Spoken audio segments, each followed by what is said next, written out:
Il PD è la prima scelta dei veneti nella destinazione del 2 per 1000. I risultati delle elezioni, certo, raccontano un tutt'altro scenario, ma se la fiducia dei veneti per i partiti venisse misurata nella destinazione del 2 per 1000 dei contribuenti, allora il governo italiano avrebbe i colori del Partito Democratico. Nel 2023 sono stati 44.546 i cittadini veneti a scegliere di destinare il proprio 2 per 1000, riferito ai redditi percepiti nel 2022, al partito guidato da Elly Schlein. Significa che dei 174.000 veneti che hanno deciso di non destinare alle casse dello Stato il 2 per 1000 dell'IRPEF, quasi 1 su 4 ha scelto di devolvere questi soldi al Partito Democratico, un numero che stacca nettamente quello raggiunto da Fratelli d'Italia Alleanza Nazionale, questo è il nome completo presente nell'elenco, che si ferma ad appena 37.951 bonifici, a fronte di un risultato alle urne che pure in Veneto è stato plebiscitario. E la Lega spaccata anche qui tra i 16.533 per la Lega Nord per l'indipendenza della Padania, partito dal nome anacronistico ma che evidentemente fa ancora sognare i discepoli di Umberto Bossi, e un più sobrio e verticistico Lega per Salvini Premier con 13.963 scelte. Quanto a Partito Democratico e Fratelli d'Italia, il risultato veneto ricalca quello raggiunto a livello nazionale.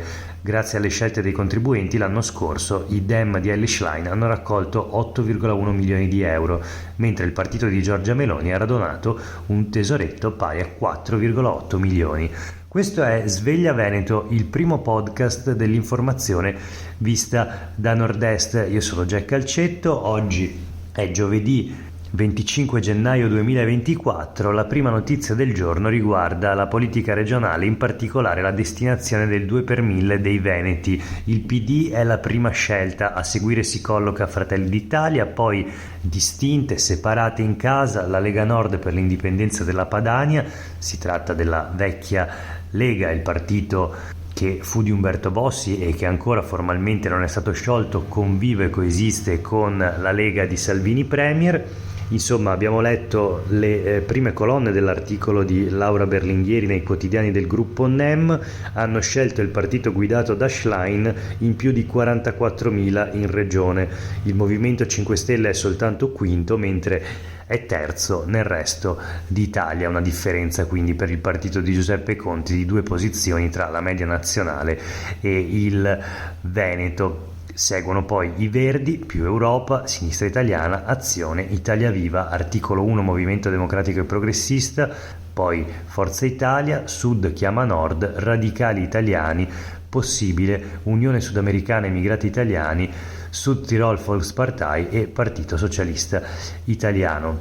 Queste in ordine le destinazioni dei 2 per 1000 ai partiti, le scelte insomma dei veneti. Scelte valide in Veneto complessive 174.077, numero totale dei contribuenti veneti è invece pari a 3.665.812, quindi solo una piccola percentuale dei contribuenti sceglie di dare il proprio 2 per 1000 ai partiti, va sottolineato anche questo. Ma voltiamo pagina, proseguiamo la rassegna stampa di oggi tornandoci ad occupare del caso Fleximan. La battaglia sulle strade, scrivono i quotidiani del gruppo NEM. Velox abbattuti, ora le fototrappole, dispositivi sorvegliati dai carabinieri, cambiano strategia le indagini per scovare Fleximan ed evitare nuovi sabotaggi. I comuni incassano fino a 15 milioni di euro dai Velox e quindi naturalmente in qualche modo c'è l'intenzione di difendere queste macchinette che sia hanno una funzione naturalmente per la sicurezza stradale, ma anche, e questo non va negato, per le casse dei comuni. Vediamo quindi le novità di oggi. L'apparecchio di carceri è in riparazione a Sant'Arcangelo di Romagna. Carceri, uno degli ultimi episodi che si sono segnalati, delle ultime azioni di Fleximan in provincia di Padova, ma sono interessanti le voci dei sindaci, i commenti dei primi cittadini. Già ieri avevamo capito che da parte dei sindaci di alcuni comuni almeno c'era l'intenzione di non ignorare in qualche modo sia le azioni di Fleximan, ma soprattutto il modo in cui sono state accolte, il favore che hanno trovato da parte di larga parte della popolazione locale, almeno stando alle reazioni sui social network. E allora vediamo oggi cosa dicono i sindaci dell'Alta Padovana. La prima cittadina di Villa del Conte non crede di concedere la vittoria a Fleximan, ma al tempo stesso pensa sia giusto non ripristinare il Velox di Velto. Secondo invece il sindaco Luca Pierobon di Cittadella, leghista, i Velox servono per la sicurezza, quindi crede nella loro utilità. Vediamo poi Pasqualon, sindaco di Carmignano di Brenta: gli autovelox sono necessari, ora però più opere viarie. Insomma, si distingue Antonella Argenti, sindaca di Villa del Conte, che parla dell'urgenza di una riflessione sullo strumento dei Velox. Dice: dispiace per l'atto vandalico, ovviamente non condivido questa giustizia fai da te, che però ci deve far riflettere seriamente sia come amministratori che come autorità di pubblica sicurezza. Sono dell'idea che si debba puntare sulla prevenzione anziché sulla repressione. L'atto vandalico non può essere in alcun modo condivisibile, non si può chiamare eroe un delinquente, ma ora è importante ascoltare il disagio che tanti cittadini stanno dimostrando nei confronti degli autovelox. C'è un'esasperazione che va affrontata. Insomma, la politica in qualche modo si mostra sensibile a questi temi, perché infatti non sono solo i primi cittadini ad assumere posizioni così plurali, ma anche così morbide, diciamo, nei confronti delle azioni di Fleximan. È proprio tutta la politica, e lo vediamo sul Corriere del Veneto. Sicurezza stradale, i fronti aperti, i no Velox, questa è lotta di classe. Questo è il titolo sul Corriere del Veneto. Si parla quindi di lotta di classe, Fleximan un eroe del popolo, ma è interessante quello che leggiamo dopo. La Lega prova ad intestarsi la battaglia, ma anche il PD chiede di fare sintesi e dice che è sbagliato tartassare i cittadini. Le associazioni delle vittime lamentano invece di essere oscurate dai social. Parla il leader del comitato di Cadoneghe, che si è battuto contro i due autovelox poi dichiarati illegittimi, che hanno staccato l'estate scorsa qualcosa come 15.000 multe in pochi giorni. Dice il leader del comitato: Fleximan è come Robin Hood, difende chi non arriva a fine mese, i ricchi se ne fregano delle multe. E un po' di verità almeno c'è sicuramente in questa affermazione. Sembra fargli eco in qualche modo il deputato leghista Boff, che dichiara: non possiamo ignorare la legittima protesta di molti cittadini e lavoratori. Ancora Matteo Favero, responsabile ambiente e infrastrutture del PD regionale, dice: è evidente che molti comuni fanno cassa con i Velox, ma è anche chiaro che in certe strade si corre troppo, serve un patto con i cittadini, si deve trovare il modo di ridurre la velocità senza un impatto economico insostenibile sugli automobilisti. Nel frattempo, un altro aggiornamento: Heavy il writer che ieri ha disegnato Kill Bill nelle vesti di Fleximan in centro a Padova, ha messo in vendita a 180 euro il murales che, secondo le parole del Corriere del Veneto, inneggia al vandalo. Insomma, criminale od eroe? Su Fleximan naturalmente le opinioni sono le più svariate. Sicuramente ha le idee chiare il sindaco di Giacciano con Baruchella, dove Fleximan ha agito ben 2 volte, uno dei primi comuni nella provincia di Rovigo dove appunto Fleximan ha messo a segno i suoi colpi. Dice il sindaco di Giacciano con Baruchella: segato 2 volte, sempre rimesso, io non la do vinta a certi criminali.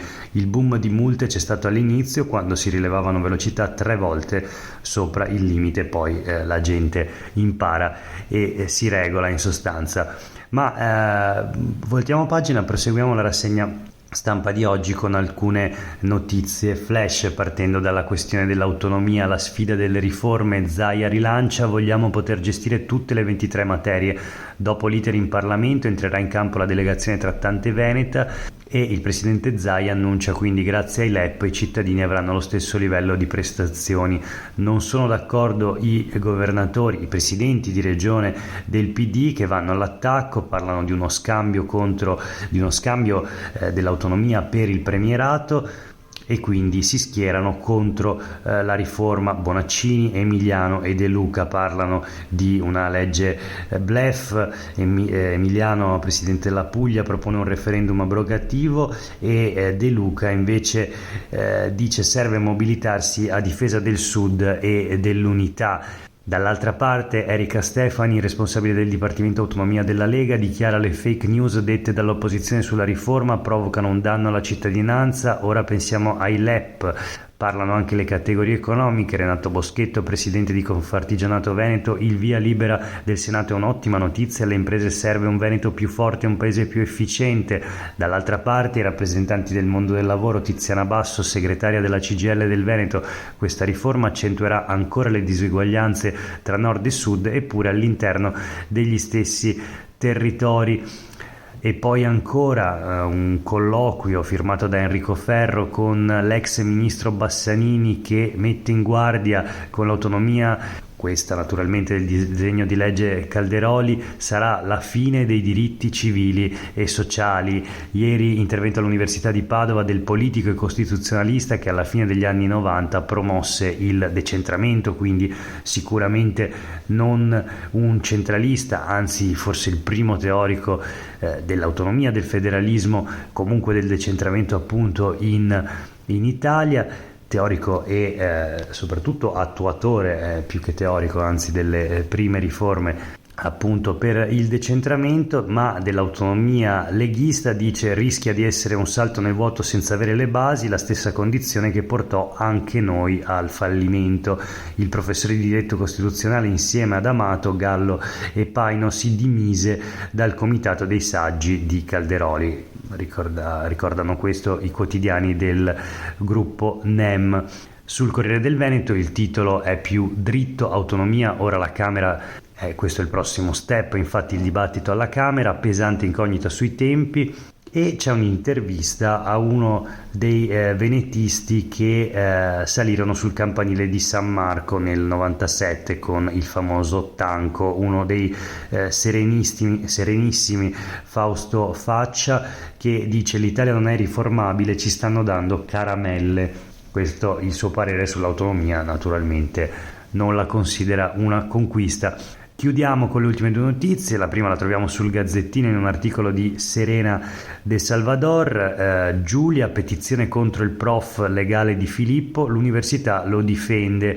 C'è una petizione online che chiede a Caruso, questo è il nome dell'avvocato di Filippo Turetta, di rinunciare all'incarico, non si può stare con le vittime e i carnefici, sono già 230 le firme, ma la rettrice dell'Università di Padova ribatte, tutti hanno diritto all'avvocato. Con il professionista stanno anche l'ordine degli avvocati che dichiara un abominio negare le tutele processuali. La petizione mette in luce naturalmente il fatto che l'avvocato difensore di Filippo Turetta sia un professore dell'Università di Padova, lo stesso ateneo al quale era iscritta Giulia Cecchettin. Chiudiamo con una notizia sulle zone 30, quindi parlando nuovamente di sicurezza stradale. I comuni veneti si dichiarano tranquilli, rispettiamo già i limiti di Salvini. La notizia è sulle pagine del Corriere del Veneto. Conte, sindaco di Treviso e presidente dell'ANCI Veneto, dichiara: il ministro concorda con me, nessuno conosce la città meglio del sindaco.